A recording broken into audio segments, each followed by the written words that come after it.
Recording.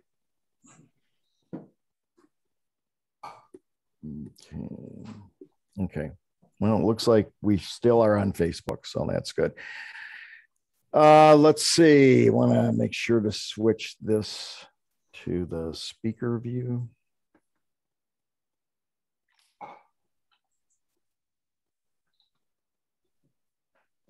Is Kirun here? Yeah, she should be. Hi, Kieran. How are you? Well, hello, everybody in Facebook land. We are streaming live. The Detroit Writers Guild and Poets and Writers in New York City are sponsoring this event. And we are grateful to Zilka Joseph for bringing some of these, contacting some of these poets and helping to do this program that we'd wanted to do for a long time. We wanted to do it live, and maybe we can in the near future. People will put their mask on and get vaccinated. But anyway, that was just a public service announcement. Slightly harsh. Anyway, so today we have these four brilliant writers, and I am not boasting or making things up. We have some great writers with us today, and I think we're going to enjoy hearing each of them and their different voices. We're going to start. I just wanted to pull this up on here. Why this is going on here. Anyway, about the event. I try to be really good and have everybody's bio handy and public and about discussion, maybe. I don't know. Anyway, I wanted to start with Kieran Kapur, and I'm not able to find. Wait a minute. Now I might do it here. There we go. Yes. So Kirun Kapur is the winner of the Arts and Letters Rumi Prize and the Antivenom Poetry Award for her first book, Visiting Indira Gandhi's Palmist, in 2015. Her second collection, Women in the Waiting Room, which is something everybody's doing on Zoom these days, was a finalist for the National Poetry Series and is just out from Black Lawrence Press. She teaches at Amherst College, where she is the director of the creative writing program. And you can find information on her website, which is her name.com, KarenKapoor.com. So I'm going to actually pin her now so that we see her. There she is. And replace pin. There you are. So please welcome her. Thank you. Thank you so much, ML and Zilka, for organizing and bringing us all together.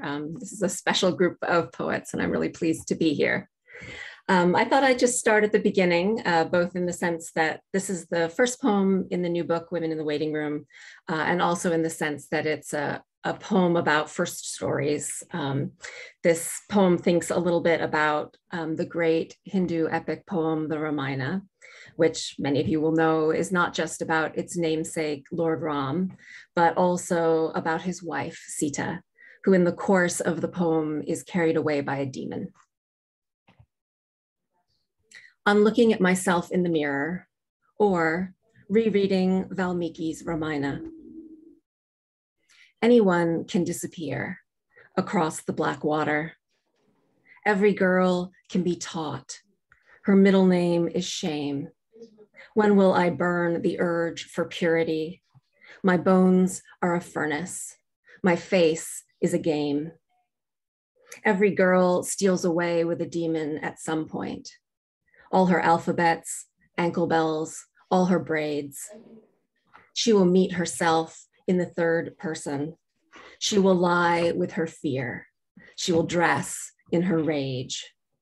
The world is curdled with husbands, blue as the gods, gentle as flame. Hotline. I have been trained. So when she says, I watched my father smash my mother's forehead with a wooden broom handle, I show no sign of shock. The poet liked to say, you shouldn't borrow sorrow. Write real things, dishpans, porch screens, broom handles. Give me a humble trash bag. For years, this face I trained my mind to unsee. Cheek eaten away by fish.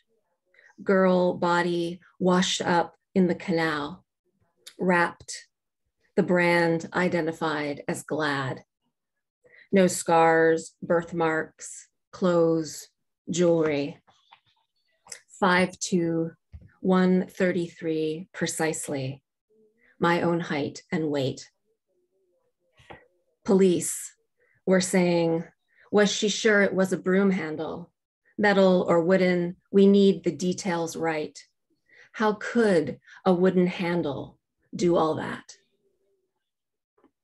The poet suggests, make it a skillet. I'd believe he killed her with a skillet, if you must. On the page, I describe lilies wilting in a vase because I have been trained, because you have been trained. Can you believe? 6 glistening stamens, smashed rust velvet anthers.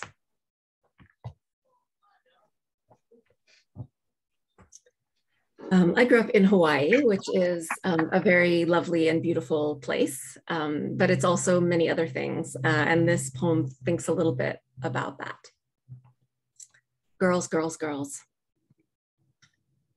Along the strip in Waikiki, past sailor bars and clubs, the length of beach, where lipstick sunsets smudged and magazines would shoot and caption paradise.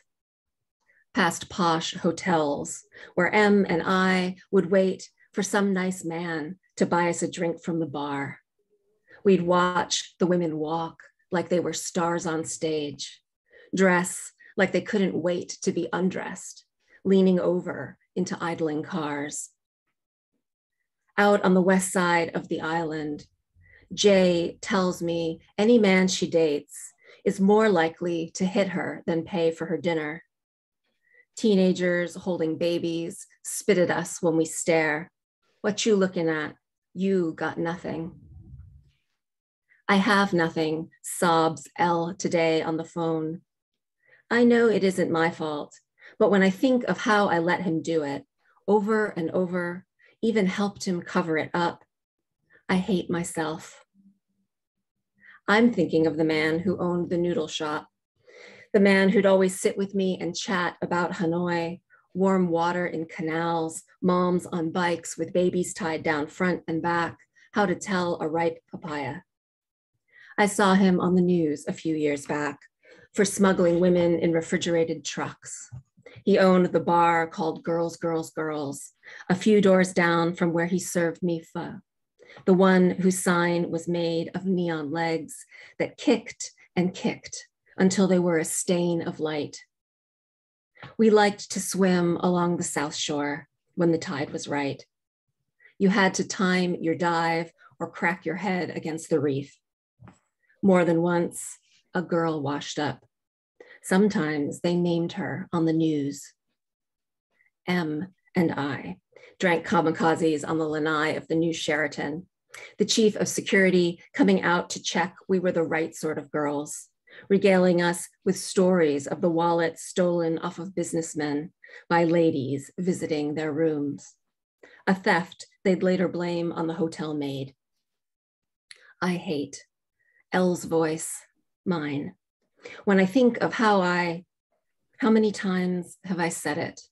How many times have I said nothing at all, or tried to explain why we aren't at home, the right sort of girl and the wrong, why we're all out under the orange streetlights. That poem has a little connection to Sumita, actually. She was the editor at the magazine that first published that poem.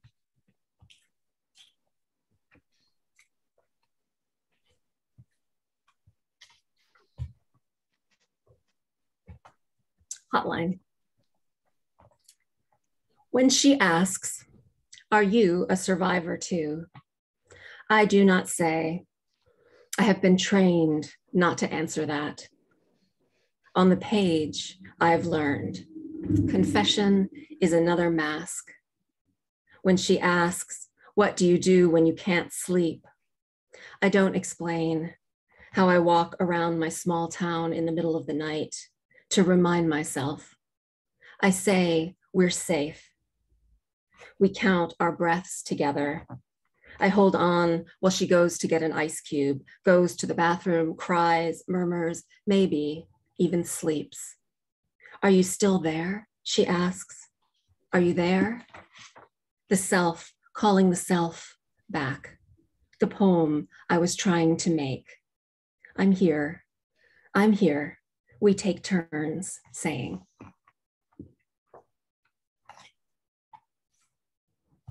I'm going to finish with a poem that is inspired a little by my hometown now, which has two rivers that run through it. This is called Let Me Be as a River.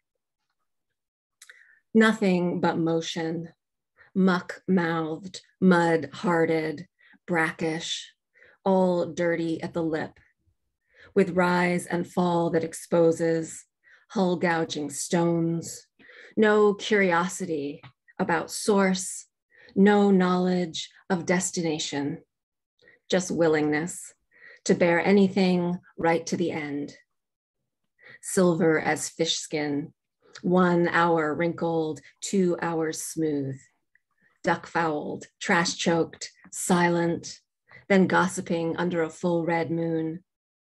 Let me be dredged when the leggy girls go missing, used for a slow cruise, churned for speed, reeking of the unseen ocean, or veiled in the scent of pine trees. A fog in the head, then clear as the tip of a pin, enough beauty to draw blood, enough anger to strip the banks, enough fullness to carry the pleasure boats high. Thank you. Wow. Bravo. Thank you so much, man. That's great. I'm trying to think as you were reading. I want to make sure people are able to get a hold of your book, the Black Lawrence book. The best thing to probably do is to, for people to go to their local independent bookstore, or there is an online, I'll try to look it up, that covers all the independent bookstores where you can order from. And like in our case here at BookBeat, he actually delivers just as fast, if not faster, than the A word, Amazon. But anyway, that's only in independent bookstores. So next is I'd like to introduce Zilka Joseph, who helped me with this program by reaching out.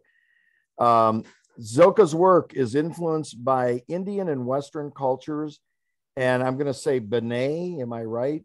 Or Benny? Israel roots. B'nai Israel. Okay. Her B'nai Israel roots. Her poems have appeared in journals such as Poetry, Poetry Daily, KRO, MQR, Asia Literary Review, and in Respect. Hey, I know that book. An anthology of Detroit music poetry. 101 Jewish poems. These are the anthologies for the third millennium, the Kali Project.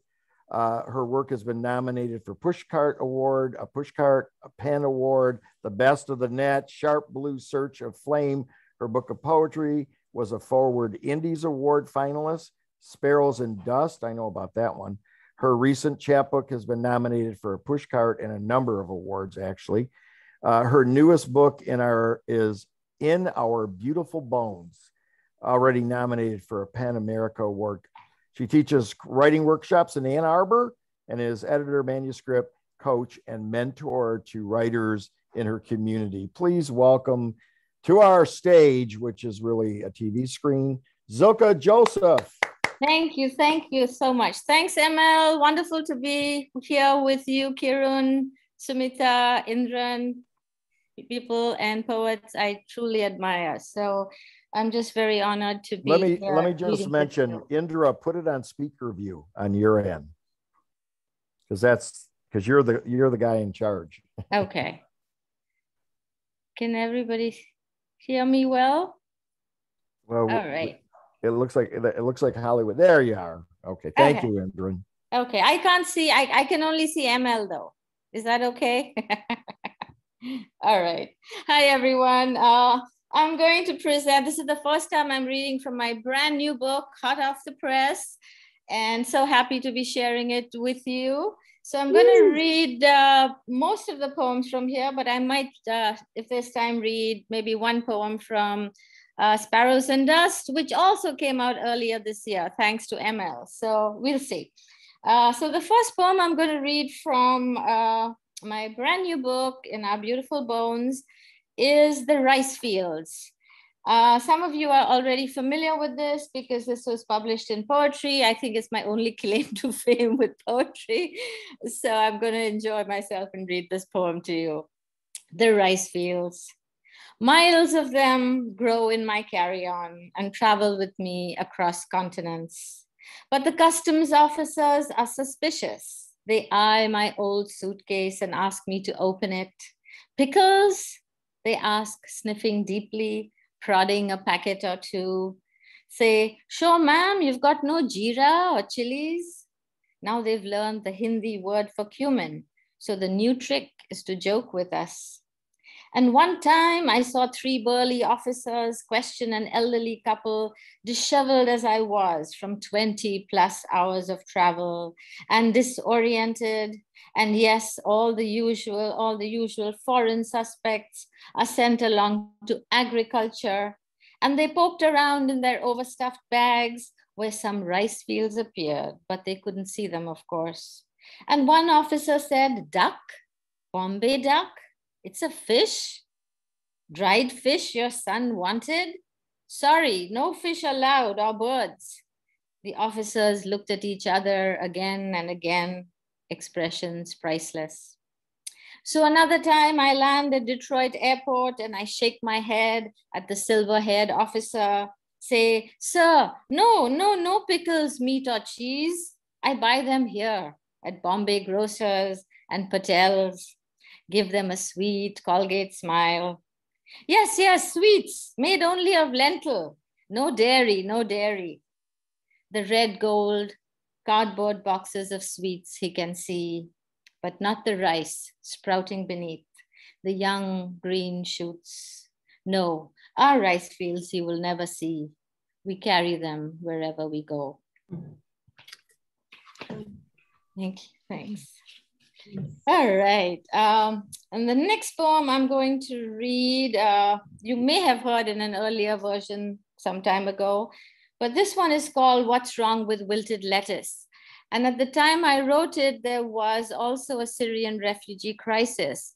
But I think now, even now, we have that in mind, but I think what sort of overlaid it is the whole Afghanistan crisis. So I sort of see that as well as I read this poem. What's wrong with wilted lettuce? And the title wraps into the poem. What's wrong with wilted lettuce is that it isn't crisp. No one's tasted hunger in a while. Whatever's cooking for dinner is not good enough. That's why one day you made your daughter watch BBC to see how flies crowd in the eyes of dying children on the streets of Kolkata, your city, and now she hates you. But your neighbor who gave you how to make gingerbread houses believes Girl Scouts should have taught her true compassion. That fortunately, the only tsunami she may ever know is the one in her bathtub, or the mild aftershocks of boyfriend betrayal. As if you can make her wise, be the oracle of Delphi. You talk of war and genocide, warn her of ecstasy, date rape, pedophiles. She says, Mom, not pasta again. So you tailor menus to please, know why your mom did it, your grandma too. Then one day she comes home from college quoting, if the shoe doesn't fit, must we change the foot? To her father, who has settled on the couch to watch CNN's coverage of Syrian refugees, tells her he hopes Assad will be history. But now you've left the living room, so it's just white noise. And you think of voices, music, fading in and out of the big wooden radio when you were a girl. You turn on your little kitchen TV while humming snippets of The Good Ship, Lollipop, the LP your parents played for you as a child, or sing a ghazal or a Hindi film song your mother used to sing along with on All India Radio. And your son licks salt off his fingers as he shows you his popcorn and penne pasta artwork and asks impatiently, what's for dinner, Ma? Hope it's not chicken. You think how shocked you once were that food could be made into craft as people in your old country and war zones starved. But now you can shrug, take the chuck roast out of the oven, watch survivors crossing borders caught on video under constant fire, scaling razor fences, ladders to freedom. But suddenly, each scene slams into your mind, crashes into other branded memories. Blood-stained fabric flaps in black and white wind as your hands shake, as you pick quickly through lettuce, fling wilted leaves into the bin. Thank you. All right. The next poem is a fairly new poem, so I'm not sure. I don't think any of you have heard this yet, so I will share it with you. And it's something I think a lot of us Indians are very conscious about wherever we go, because our food is so fragrant that we seem to carry the scent with us. And so the poem is called The Scent of an Indian.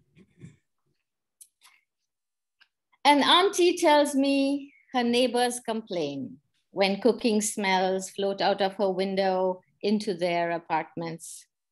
But no one mentions the reek of grills heating upon patios and decks, the stench of burning meat that wraps around several blocks every day. Another shows me how to burn incense, sandalwood or jasmine, beads of camphor to clear the air of spicy smells, and how to cleanse the kitchen with lemon and orange peel, baking soda, vinegar. And one day a friend shares her secret, boil a pot of coffee for a while, or bake cookies or a cake. Let the aroma fill your hair, your clothes, your house, and fill the neighborhood. Otherwise, the curry smell will follow you everywhere. People will glare, especially at the office. I get it. Ginger, garlic, cumin, coriander, turmeric aren't your everyday spices, but they've been used for eons. See how they are co-opted now? Garam masala is a buzzword. Turmeric capsules are a rage. Suddenly, coconut oil is a miracle. This food is hip to some, but not when we live, cook next door. Yet another auntie who has lived here a long time and now has a nice house in the suburbs and explains she fries fish in her garage in cold weather. The fumes dissipate quickly in open air. Fresh peppermint sprayed after. Freed, free smells. You should make a sign like Jimmy John's, quips a feisty second-gen kid when we talk about this. Yeah, I say and laugh. In India, every home's cooking smells mingle and shimmy in the streets. Stray dogs, cats, and crows hang around for scraps. Sometimes a neighbor will bring us a bowl of what she's made. Sometimes we take her a dish of something new, chat over chai and time pass, good day biscuits. Fun facts. Vasco da Gama sailed from Portugal looking for India, for spices. opened our world to the West forever. European raiders never stopped coming. They conquered for cinnamon, for pepper, killed us for clove, cardamom. Tell me, whose food then exploded with our flavors? With the fruit of our soil, our ancestors' blood. And when we fry our fragrant masalas, we get complaints, curses.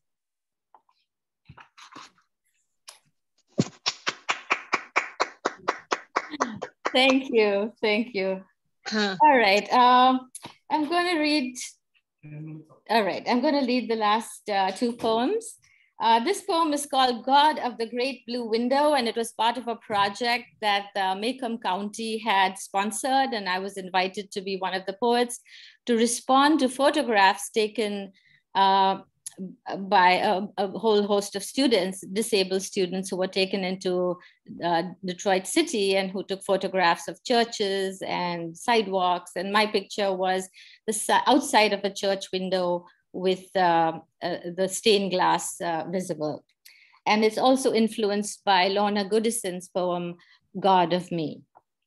God of the Great Blue Window. And it was dedicated to Trayvon Martin, Breonna Taylor, George Floyd, and all people of color who are slain brutally. What tide washed me out of the sea, swept me to another shore, O God of the great blue church window that looks like the ocean from the outside?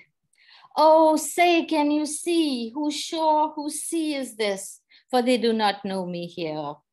Outside of the water culture where fish flourish and grow. Whose fish, I ask? Whose culture? How fast, how slow shall I swim? And in whose ocean? Will you see through my skin, my covered head? I who swam my blue, blue path home while the night sky spun in the blue, blue rain. Fish out of water. Fish in a storm in the big blue window, whose fish, whose water, whose storm, I ask, whose world, filled with the sound of distant waters in the flood of no mercy tides. Whose child lifted on whose shoulder, whose child, whose mother left behind. Fish live on land. Whose fish, I ask, whose land, I ask, whose boat, whose watch, whose feast, whose hunger? Which fisherman lifting his silver net in the night? Which angel counting the blue, blue shadows, singing and pointing? Yes, you, yes, you, yes, you, yes, you. My name itself a prayer, yes. My name itself a wish. My name itself the crashing surf. My name itself turning on itself. On land, I breathe uneasy. Oh, blue window, churning with a million blind eyes, the wave roaring, but everything silent on the inside. How quickly I swam through the bluest eye, clean as a fish. My fins beating slow, then fast, fast, fast. Or was it fast and then slow, slow, slow? Thank you. Thank you. And I'm going to honor now my first poem in this chapbook that came out earlier this year, Sparrows and Dust, Ridgeway Press. Way you go, Ridgeway Press. And in Our Beautiful Bones is Mayapple Press. Please check them out. And email me if you have any questions. So I'm going to read the title poem from Sparrows and Dust. And that's going to be my last poem for this evening, or this afternoon. Thank you all so much for joining us and honoring us with your presence. Sparrows and Dust. And the epigraph is from Redkey. I believe in the sparrow happy on gravel, from Redkey's Praise to the End. The first time I noticed a cloud of dust rise from the playground, I squinted my 6-year-old eyes and saw sparrows flailing about in gravelly dirt. My mother told me, look, they're having their daily dust bath. See how well they wash themselves.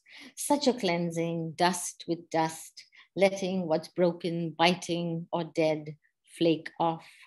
I have always loved house sparrows, even when they drove us mad with their noisy fights and ferocious nesting inside our second floor Kolkata flat, raining dirt, twigs, eggs, and just born chicks on us when rival pairs fought for territory on tops of cupboards, clinks in cutter, junk stored everywhere.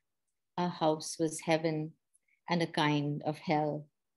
Sometimes when streaking in from hot sun, one would fly into the fan spinning blades. With a soft gasp, it would die at my feet. Sometimes how it struggled, poor thing. I would cradle its head as blood seeped into my hand, give it water, whisper comfort. Often, when I shut its eyelids, a vision of my own feathered body lying lifeless below would flash by. I hovered above, as if I have been somewhere else. Weeping, I willed them. Come back from the dead. Failed shaman, I never saved anyone or anything. My parents, the animals and birds we loved, the locked flat falling to ruin. Now, years later, in short Michigan summers, I look for flusters of dust, feel a warmth thrill my aching bones when I see these birds squirm in soil, then spring from a cloud, fluffing, cheeping, cleansed, whole. I think of the little known tale I read about the precocious 5-year-old trickster Jesus who played by the river one Shabbat evening and who shaped 12 sparrows from wet clay. When his father scolded that he had violated the holy day, he clapped, shouting to the birds, "Remember me, you who are now alive." And the living sparrows rose and flew away. Thank you.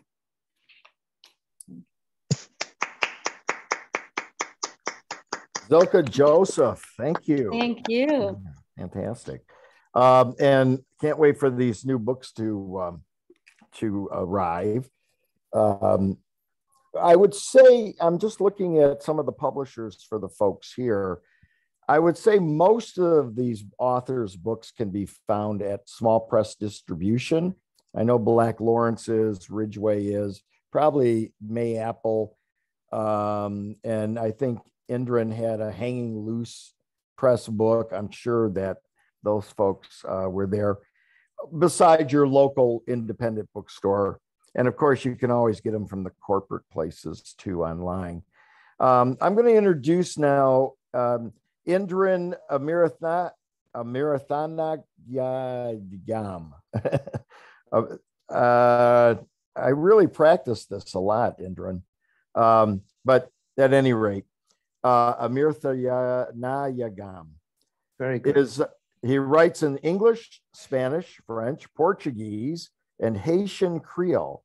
He has published 20 books of poetry, including the forthcoming Blue Window, translated by Jennifer Rathman, and the Migrant States, which is Hanging Loose, Coconuts on Mars, The Elephants of Reckoning, which is winner of the 1994 Patterson Poetry Award, which is the Patterson Center is run by my really good friend, Maria Mazzietti Gillen. So I'm glad that you received that award. It's a great award. Uncivil War, The Splintered Face, Tsunami Poems. In music, he's recorded Rankan Dat. He edits the Beltway Poetry Quarterly, working out of Washington, D.C., co-directs Poets and Writers Studio International, writes a weekly poem for Haiti, has received fellowships from the Foundation of the Contemporary Arts, the New York Foundation of the Arts, the U.S.-Mexico Fund for Culture, the McDowell Colony. He is the 2021 Emergent Seed Grant winner host. He also hosts the Poetry Channel on YouTube. Please welcome Indran Amirthanayagam. Thank you. Thank you so much. Thank you so much for that introduction. 1 second. Yep. I don't know why I'm also a member of DC Alt, on the board of DC Alt, and that's, so I'm giving some publicity for that venerable institution in Washington, Association of Literary Translators. I'm delighted to be in this group. What a strong group of poets. I'm just discovering new connections. I mean, I too grew up in Hawaii. I went to high school there at Punahou. And so it's a pleasure to find that out about you, Kirun, and then to hear your amazing poems and Zilka, and we're just waiting for Sumita. Now, let me read from the Splintered Face Tsunami poems to kick off the reading, my reading. You know, they've been going through so many disasters this year, ecological disasters and political disasters and so on. And this book was written after the tsunami of 2004, the Boxing Day tsunami. So I'll read, and it's from Hanging Loose Press as well. Order. Jesus did not ride that monstrous wave, not Yahweh, Jah, Allah, none of the major gods or the minor ones. Not even the godless strode that bugger which sliced our lives in two.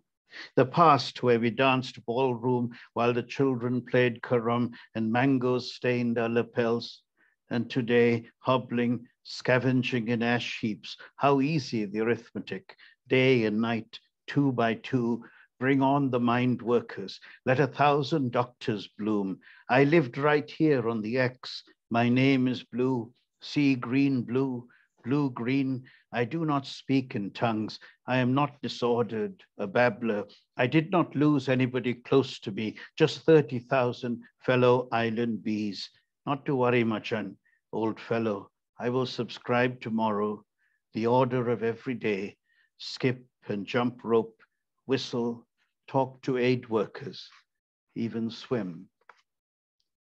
One of the first poems from that collection, thank you, was written after seeing this story about this girl. So the poem is called Girl Dressed. I think it applies also to girls today coming out of Afghanistan and other places. Girl Dressed.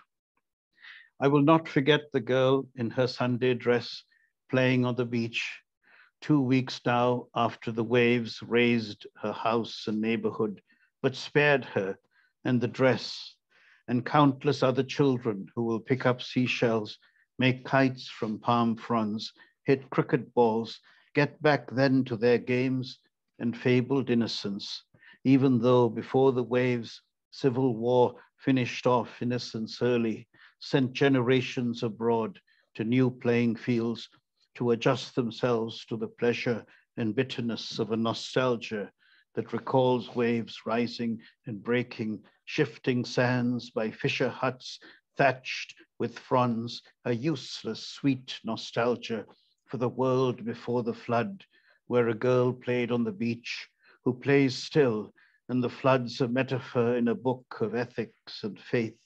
Now this modern deluge will be chronicled for a girl who'll grow tall and study, go abroad and recall waves distant and foreboding, and her dress on a Sunday. Thank you. I'll read now a poem from Uncivil War, which is a sort of history and poetry of the uncivil war of Sri Lanka, which went on for more than 25 years and finished in a brutal bombardment, aerial bombardment by the Sri Lankan Army and Air Force, and with support from abroad. Over many months, many thousands of civilians died along with the remaining tigers who were fighting the state. Happiness Blues, Sri Lanka. I don't know what to say, my friend. I have some blues that don't seem right, too light and fancy free, happiness and all that putty you poke and pat, grinning silly, but love is the matter with me. I have plenty, and I want to start sharing the bounty.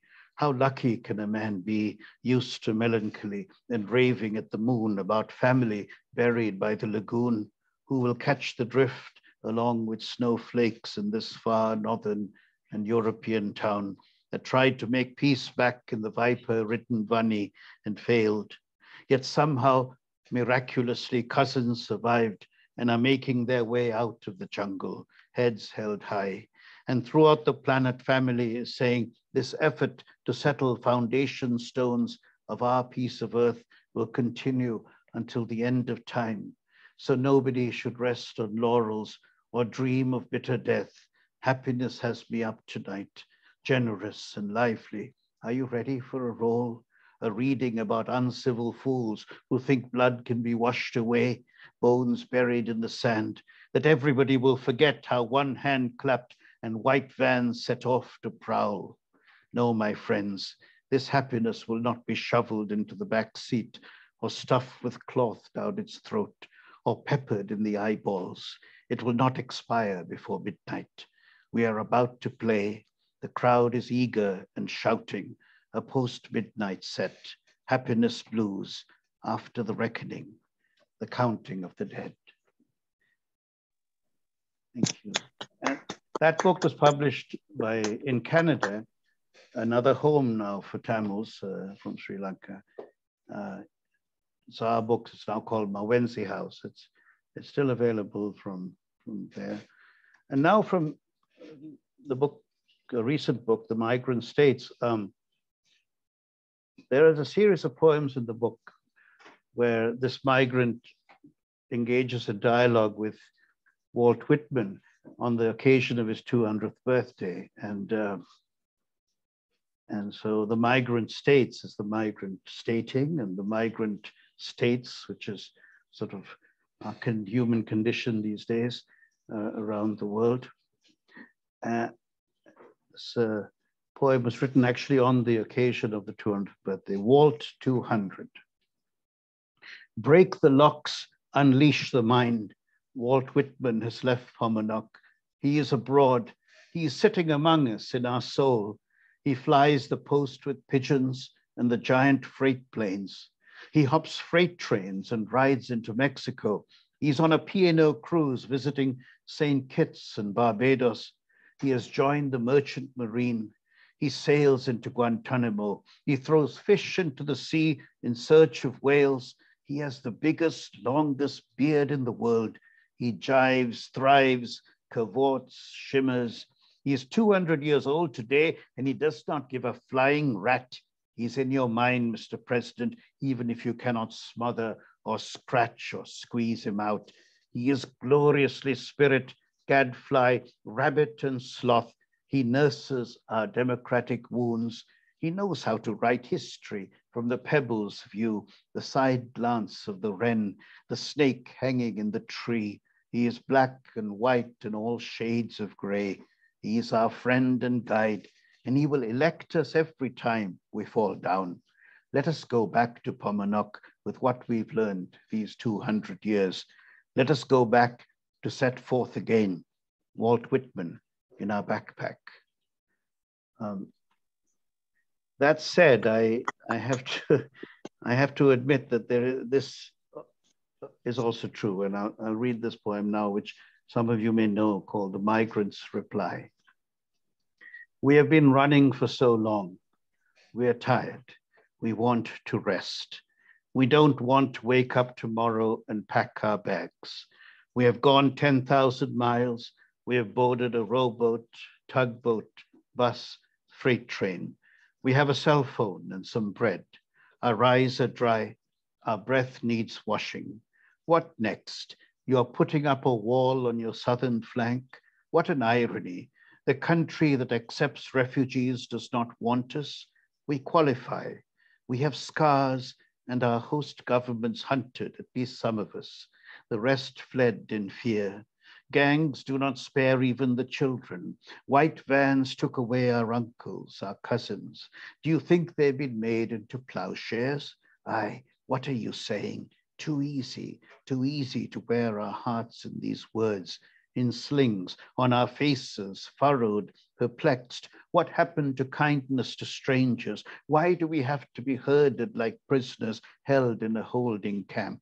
We are human beings, and like you in safer countries, we have the same obligation to save ourselves and our children. Oh, the children, look at them. Give them food and school and a new set of clothes. Give them a chance. Whether you are red or blue, the eye of the hurricane does not discriminate. We are your tumbling weeds, hurling cars, flooding banks, and we are diggers of the dikes. We can teach you so many languages and visions. You would learn so much, you would never, ever say, lock us up. And I will, thank you very much. I will finish with reading from my new book, which is really our new book. I wrote it in Spanish, Ventana Azul. It was translated into English by Jennifer Rathburn. So great debt to her. I gave her the book once when I met her a few years ago, and she wrote back saying she would like to translate it. And that's where the friendship began, and we exchanged comments. So a rich experience when you see your words sort of transformed through the mind of another, and have the right of first refusal in terms of the choices of words. Una pausa. Hasta luego. Hasta la vista. Y no hay más tarde. Voy a dormir sin darte abrazo ni apapacho, sin alimento ninguno para tu fantasía ya de antaño. A pause. Goodbye so long. There are no more farewells. I'm going to bed without embracing or pampering you, without nourishing whatsoever your fantasy, now gone. Así es. En mi conversación a solas, hablo de límites, lo que el cuerpo pueda aguantar para no volar en llanto. Una copa de vino seguida por un estimulante, un té verde, alimentos que calientan el cuerpo y los que nos enfrían. Busquemos la balanza. Te extraño un montón, aunque hoy me dedico a mi hija. La pérdida anticipada de ella ya te he contado en mis poemas. Hace frío. Espero que estés bien y encuentres el amor en estos versos y que pronto nos abracemos hasta al amanecer. That's life. In my conversation alone, I talk about limits, what the body can withstand to keep from breaking down in tears. A glass of wine followed by a stimulant, a green tea, substances that warm the body and those that cool it. We should look for the balance. I miss you a lot, although today I'm dedicated to my daughter. Her anticipated departure I've already mentioned in my poems. It's cold. I hope that you're well and that you find love in these verses and that soon we'll embrace until dawn. And I'll finish with these two very short poems. This is a 3-line poem. I've always thought one has to, I've always admired In a Station of the Metro, Ezra Pound's poem, which began as a 26-line poem and ended up as a 2-line poem. I managed to get this down to 3. It's called En pocas palabras todos. En pocas palabras todos nacen, crecen, se enamoran, se decepcionan, sobreviven, se enamoran, sobreviven, se alegran, dejan de crecer, disminuyen, se mueren. In a few words, everyone is born, grows, falls in love, is disillusioned, survives, falls in love, survives, is happy, stops growing, diminishes, dies. And I'll finish not on death, but on the second half, the idea of the second half, which comes from football, from soccer, and from other sports as well. Esperando el segundo tiempo. Si es solo un juego y depende de un hombre árbitro y los hinchas vienen de la casa cuyo equipo anfitrión tiene el respaldo. Es una droga. Hay decisiones erróneas, malditas, y finalmente es la tristeza de ver a un equipo defenestrado, jugar el resto del partido. Espera, todavía y siempre tendremos el segundo tiempo. Waiting for the second half. Yes, it's only a game and depends on a human referee. And the fans cheer for the team with the home field advantage. It's a drug. There are bad, cursed calls. And finally, the sadness of seeing a team reduced in number play out the rest of the game. Wait, now and always, we will have the second half. This is Blue Window from Dialogos Books. So pleased to present it and read the other for you. It's available in your favorite bookstore. Yeah, and thank support you. Support these authors, because as you're hearing, it's fantastic work. I'm making my notes to call in some orders to BookBeat here as people are reading. So thank you, Indran. Appreciate you coming on board and helping out with some of this technology. Yeah, thank you. Appreciate that. All right, next up to finish our afternoon of poetry is Samida Chakraborty. She's the author of a poetry collection, Arrow, Alice Jane's books, Carcanet Press in the UK, which has received coverage in the New York Times, NPR, and The Guardian. Her work in progress includes a scholarly monograph, Grave Dangers, Poetics, and the Ethics of Death in the Anthropocene. She teaches literary studies and creative writing at the University of Michigan. Please welcome Samita Chakraborty. Hi, everyone. Can you hear me? Perfect. It's so great to be here. Thank you, ML. Thank you, Zilka. Indran, your reading blew me away. And Kirun, it's such a pleasure. I feel like I go way back with your work in a way that's so important to me. And just being able to read with you now is, phew, I'm going to try to stop geeking out, but I'm thrilled.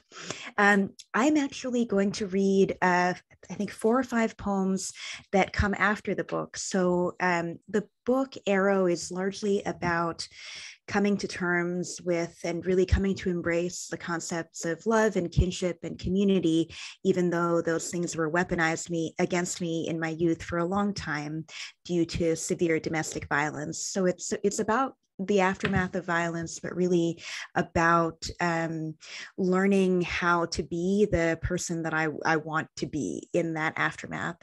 So I've been doing a lot of readings from that over the last year, which has been a real honor and a real gift. But I don't know if any of you ever have this experience where you get like low key a little bit sick of yourself. And I'm in that place right now with some of those poems. So I'm going to read newer work. And I hope you like it. All right. So the first poem I'm going to read, when you publish a book that's really, really personal and about really personal subjects, one thing I learned is that people who read it will think they know you really, really, really well. And in some ways and on some occasions, that is a gift because it lets you connect with someone in a way that you never thought you could about topics that are really important to talk about and build community around. And in many, many other ways, it's very creepy and very strange and intrusive. So I don't usually write out of anger, but I did write this first poem that I'm going to read out of anger.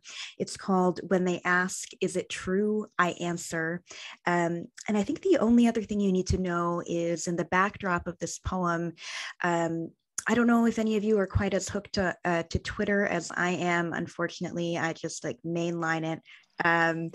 There were a few months back, NASA tweeted that they were going to have new information about the moon. And collectively, Poetry Twitter, myself very much included, lost its mind trying to figure out what on earth the news about the moon could be. So that's in the background of this poem as well. All right. When they ask, is it true? I answer, what more is there to learn about the moon?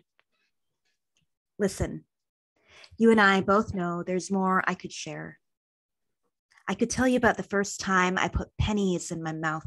I could tell you every time I grew or sheared my hair. No, I know. What you want to know is whether I begged, whether I wept. In a few days, the astronomers will tell us what they've learned about the moon. You and I were in this together, our nude breasts pressed against our draftiest windows in the winter. Say the moon has more silt than we imagined. Say it has a mountain. Say baby lions roam its crests in little feline space boots. The things we're closest to aren't easy to name, but that's no excuse. Deimos and Phobos, brothers. Io, a round marble in the cheek of a name, Euclid, too dim to photograph, too small, still we named her. Ours, though? We named it Moon, like Holly Golightly naming her cat, Cat. Have you put a name on my child mouth? If you were asked to give our moon a name right now, right this minute, what would it be? Whoever told us we have the right to learn anything about the bodies for which we never even imagined a name.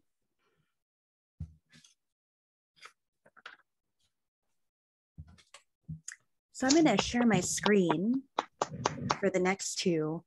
Let me give you a little background first. A couple of years back, I had a hysterectomy due to stage 4 endometriosis. And I am so extra about everything that I demanded that my surgeon give me photographs of the operation. And I had asked ahead of time. And apparently, as I was going under, he told me afterward that I was telling him he better get it right, because if he didn't, he'd ruin my second book. I do not know where that came from. The first book wasn't even out yet. I have no idea. In any case, he did the assignment, possibly because I terrified him. And they came out in a picture-in-picture format. So little images through the endoscopes of the entire procedure, little circle, big circle. I started writing visual poems as a result that were inspired loosely. Can you all see this, image 001? Great.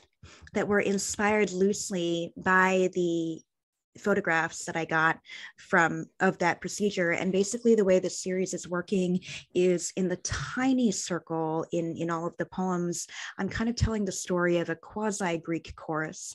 And it's not a Greek chorus, but it's kind of that same idea. The chorus is inspired by my experience in the recovery room following that procedure. I had a lot of trouble there. My morphine clicker wasn't working, and the nurses refused to believe me. And that went on for quite a long time until, interestingly, my white husband, when I finally got to the actual hospital room, my white husband pointed out that I seemed to be in an inordinate amount of pain. And that's when I got meds. So the little circle is sort of inspired by the idea of a collective voice of people in that hazy, painful limbo. And then in the big circle, I'm doing something else. They're not really shaping up to be one coherent narrative in the big circle yet. Some of them are ekphrasis poems based on the photograph. Some of them take it in a wacky other direction, and some of them are specifically about my hysterectomy. So I'm going to read two of those. And the way I do this is I read the little circle, then I pause for about a stanza length of time, and then I read the big circle.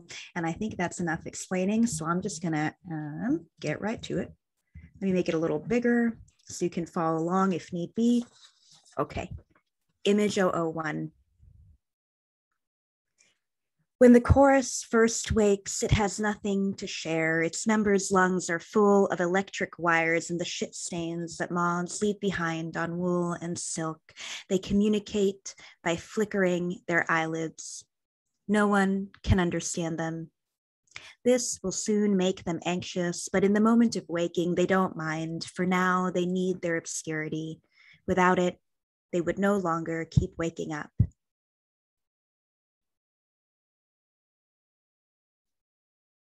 It is very likely that none of us were crying, but because I was crying, I imagine we all were. Was I crying? I felt so sure that the fluid that filled my new seromas had worked their way inward and traveled up my body from the inside until it reached my face, leaving it no choice but to leave my eyes. That fluid spoke in the voice of a girl shut into a closet who is having a conversation with the backlit dust inside that closet.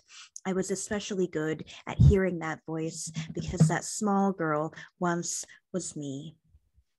I don't remember much of what I said to the other people who were there, but I know that two of them spoke to me as if their lips were two automatic doors perpetually closing shut.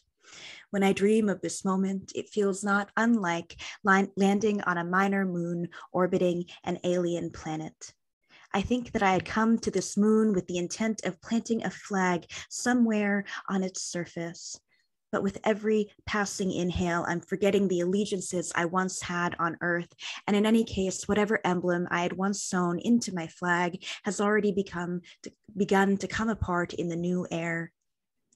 Truth be told, some of the fabric, which I'd woven during the long wait out of silk and wool, caught flame long before I got here. The emblem has long been mostly ashes.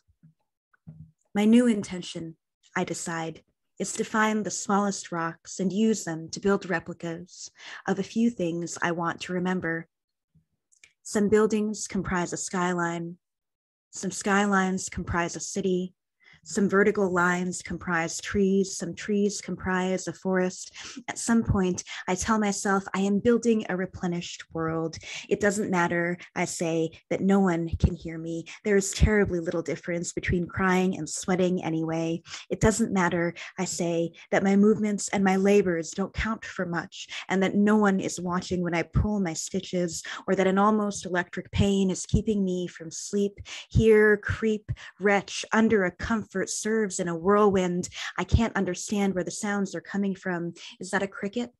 A fire inside a tree trunk? The beep of the machine that says I am somehow alive? Are the sliding doors opening at last? What sound does a stitch make when it opens? I am trying to be vigilant. I am trying to be someone who makes something that lasts. Over in the corner of this minor moon's horizon are some purple rocks. If I pile them just right, they look like violets. With enough patience, I can build a new world. Stop asking me about Earth. I am trying to forget what it means. I have already named the violets, each and every one. I should have mentioned that the text in light gray in these poems, they're quotes, and in this case, that one's from Gerard Manley Hopkins. And in the next one,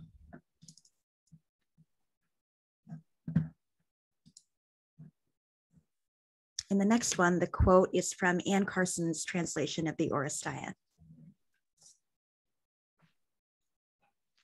Shh, shh. Make your voice as a breath through a reed. Shh, shh. Make your voice as a breath through a leaf. Shh, shh. Make your voice as the motion of a moth's whisker. Shh, shh. Make your voice a ghost. Make your way through the deep. Remember, though, that you'll have to come back.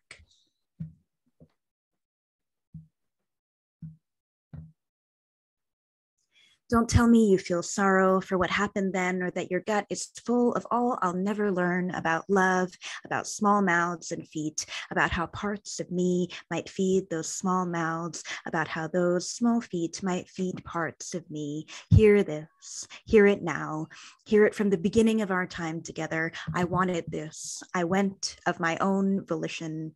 I said, remove it. When they refused, I insisted. When I insisted, they told me I was mistaken. When they told me I was mistaken, I showed them a photograph. In time, I will show it to you too. When they didn't look at the photograph, I taped open their eyes.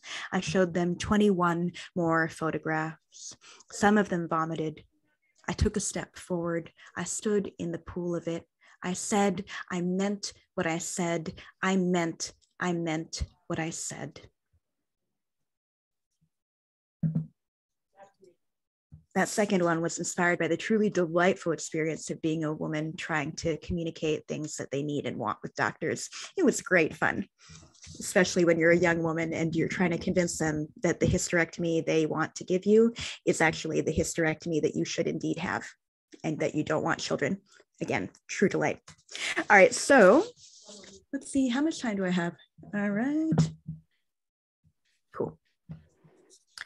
So I'm actually going to skip the penultimate one and go right to the fourth and final. Thank you so much for being here. This is a real delight. I'm so glad to have had this opportunity to read for all of you and read with all of you. This is a kind of just one-off fun little poem. It's definitely a pandemic poem. I don't know if you all saw, or if I just pay too much attention to celebrities. There was this one week where Gwyneth Paltrow was like, I completely lost it during quarantine. I ate bread that one time. And then about a few days later, as if to heal us from the trauma of having to hear what Gwyneth Paltrow has to say, Judi Dench did this whole interview and article about how her entire life now is just about trees and champagne. So this poem is inspired by the Dame Judi Dench, and I'm going to read it, and then that'll be it. Thank you all so much.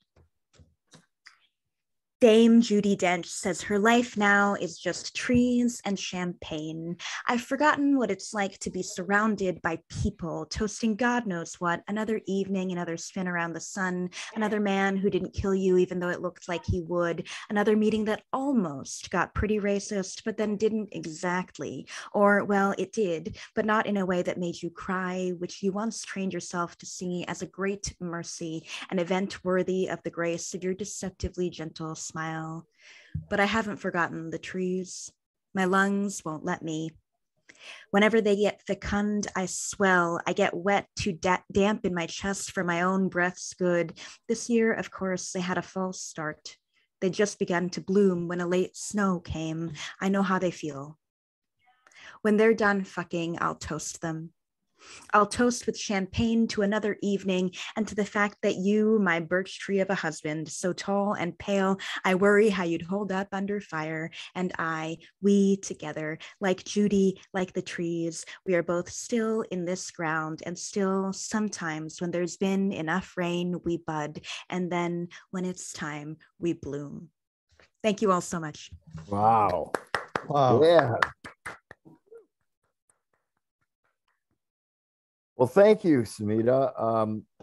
Thanks to all of our readers today for coming along on the Sunday afternoon and exposing others to what I often teach at Wayne State, which is world literature. And this is just an addition to that sort of thing.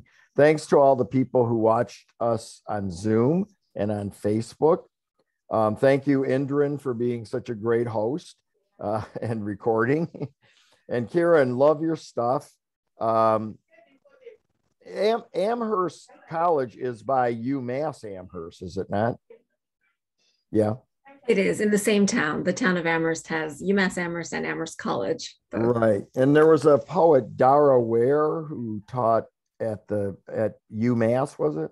At UMass Amherst, yep. Yeah. And I followed her work for many, many years before when I was just a young lad and I had like a dark beard. But anyway, thank you, everybody. Thanks to Zilka. Thanks, ML. I appreciate it. Thanks to Poets and Writers. Thanks to the Detroit Writers Guild. And thanks. It was really good. And it can be replayed on Facebook. So people can listen to it, and then we'll have a link for it probably on YouTube as well. Thank you, everybody. Thanks. Have a good rest of the afternoon. Good afternoon. Thank you. Thank All you, the best. everybody. Yes. It was a treat. Thank you.